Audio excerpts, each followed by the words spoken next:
There's a lot of bushmeat poaching where they use snares, sometimes they spear animals. People are poaching, especially those big animals like elephant, like rhinos. We must have police officers, prosecutors, maybe judges. Everybody should be aware of what is just going on illegal wildlife trade. Delivering this training is like a starting point. We started with an assessment. The major gap was the lack of knowledge and understanding on IWT matters.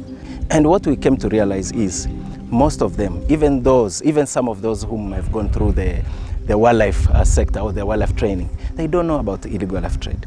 They don't know about the trade routes. They don't know about the type of articles or items which are being involved in the trade.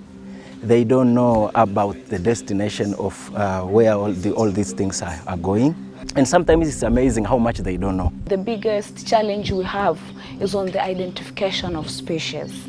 And now, because the court demands scientific ways of identifying the species. One of the sessions is the practical identification, where we bring in wildlife specimen from TAWA, Tanzania Wildlife Management Authority, because we are delivering this training in collaboration with them.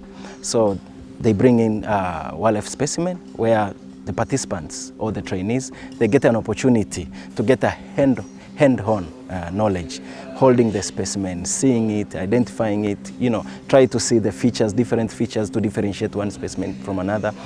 We confined ourselves possibly in arresting people who are found with the ivories, with rhino horns. I didn't know maybe if you find somebody with lion claws, that is an offense. We have come to know that whatever, whether alive, dead, or derivative, is an offense. This education is of utmost importance. The training is very important to me as an instructor because it has impacted me knowledge, skills, and attitude on how to deal with the wildlife trade, how to investigate.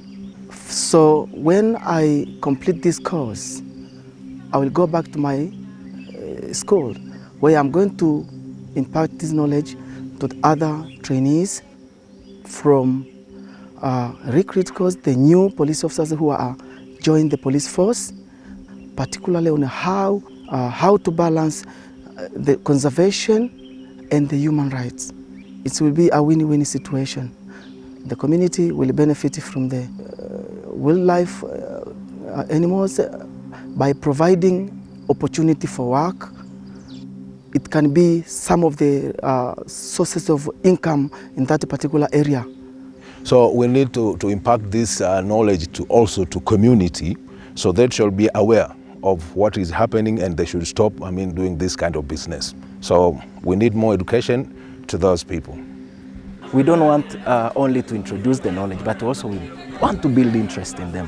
And that's why we even take them to the national park, field excursion after the class sessions, so that we can build that interest.